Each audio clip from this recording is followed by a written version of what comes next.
This is video number 2 for sections 3.3 and 3.4. Modeling problems, 2 points are given. This is just another example of a modeling problem, the kind that we did in the last video. This particular problem concerns the population of 2 towns. So you can read through the information here. We've got E-town and we've got K-town. We're being told how many people there were in each town in the year 1995. And then apparently E-town has been a growing city. It's been increasing linearly up to 9,400 people in the town today. But K-town, something's going on there. That population, people have been leaving because it's been shrinking and it's down to 4,200 people today. Okay, well, we need a couple of let statements if we want to write our equations, and so let's fill in the blanks here. We'll use E of t to stand for the population of E-town. By the way, notice we haven't been given the choice to do in thousands or in millions or something like that. It's just the full population, so we will have to work with those zeros. We have been given the choice, though, about the starting year, and of course we always try to pick as easy as we can, which means we should match their year that they gave of 1995. And we should do the same thing for K of t. That's the second town, K-town. K of t will be the population, the people, and then again we should use 1995 as our starting year. Okay, now we want to write equations for the population of each town. Letter B is asking us, why is this going to be a little bit harder than the last time? And that is because in this problem, we were not handed the slopes. Remember how in the last one we were given the per information? We were told exactly what the slopes were. Obviously, if we are not handed the slopes, that means that we're going to go ahead and have to actually figure them out. Okay, so we'll just take one town at a time here. Let's start with the E of t situation. What do I know? I think I just know a couple of different data points. So I know that in 1995 there were 1,200 people. Now 1995 is our 0 year. Probably helpful to write that as an ordered pair. That would be 0, 1,200. And then I know that today, this year, there are 9,400 people. Now, depending on when you're watching this video, you might have to use a different year. I'm doing this in 2018. So let's see. I just need to figure out how many years it's been since 1995, our 0 year. 2018, I think that would be 18 plus 5, 23 years later. At least if we're using 2018 as today. We've got 9,400 people in the town. Well, okay, so they didn't give me the slope, but they gave me 2 points. And if I have 2 points, I can figure out the slope. And it's really not so bad because since I got to choose the let statement, I got to ensure that I have the y-intercept. So if I just calculate the slope quickly, I'll be able to write the equation down. Let's fill out our slope formula and then crank out the calculations.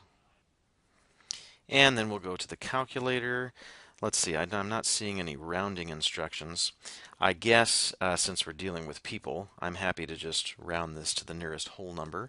And I got about 357 rounded to the nearest whole number. Now I can write the equation down. I have the slope, I have the y-intercept. We're going to have E of t equals 357t plus 1200. Okay, and then the K of t equation should be similar in terms of the work. Once again, I have the starting information, the 0 information for 1995. It's 8,600 people that year. And then the other point would again be for 2018 is what we're using, and 4,200 people in that year. So that would be 23 years again since the year 1995 and 4,200. Okay, same thing. Let's go ahead and calculate the slope now and then work out the math and then go to the calculator. I'm getting negative 191. Now I can write down the equation. This one is the k of t equation. We have the slope, the negative 191. We're using t as our independent variable. And then our y-intercept was 8,600. Let's go down to part D. I believe this is a bit of review from chapter 2 here. Remember, we worked a lot on the real-life meanings of the slopes that we would find. The slopes are always those per items when you describe them. So part D says, take the slopes you just got and try to write a sentence. You always use the word increasing or decreasing. And of course, we want to make sure we have the value as well as the units. Okay, so for E-Town, our slope was 357. And our sentence would go, the population of E-Town has been, that's where you pick one of these two words. Well, it was increasing. And then here's where the units come in. We're going to say by the value and the units by 357. And then remember, the units are always per. It's the y units, which in this problem are people, then the word per, and then the x unit, which in this problem is year. The 357 is people per year. The K-Town sentence is going to be very similar. We're going to say the population of K-Town is, which word is it this time?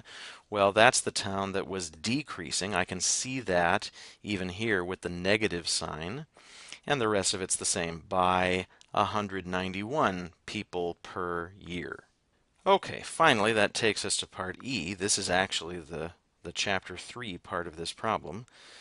Part E says, so we've got these two towns, E-Town and K-Town.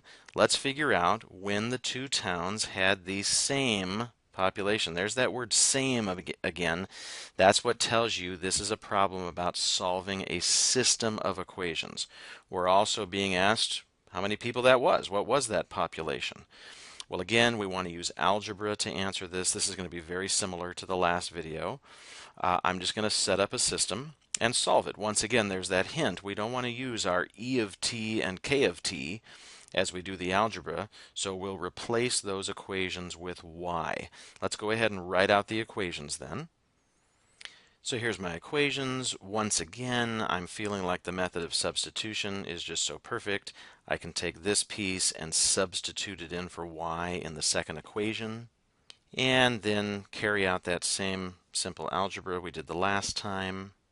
I'm getting 548t equals 7,400, and then I just need to divide. And then I go to the calculator. It doesn't come out nice. I don't want to round it off too early though, since I'm not done using this t value, so I would suggest you keep it out 3 or 4 places. For example, to 3 places it comes out 13.504. Okay, that's half of our solution. Now I need to take that t value and stick it back up into one of the original equations and figure out what the y is. So again, I'll just use this first one here. And as usual, I need to reach for the calculator. And I got 6,020.928. Okay, so now I need to do some interpreting here. What did I want to know? In what year did the two towns have that same population? Well, let's see, which of my numbers would be years? That would be the t, right? Because t, we decided, stood for how many years it had been since 1995. Well, we typically round those values off, and so this would round to about 14, I guess.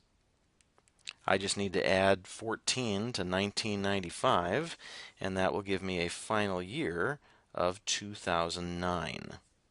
And then let's see, what else did I want to know? They want to know how many people that was, right? We're saying that in 2009 there were the same number of people living in E-Town as K-Town. It says round it to the nearest whole number. Well, in this problem, my y's are my people. And so if I take this and I round it to the nearest whole number, it looks like I'm getting about 6,021.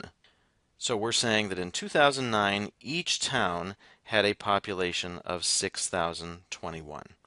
Obviously, if we wanted to, we could check this using the graphing method, just as we did the last time.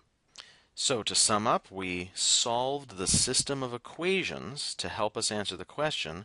When we were finished with the algebra, we went to our answers and we interpreted them to help us to answer the final questions. And that's what you need to do as you're going through the homework.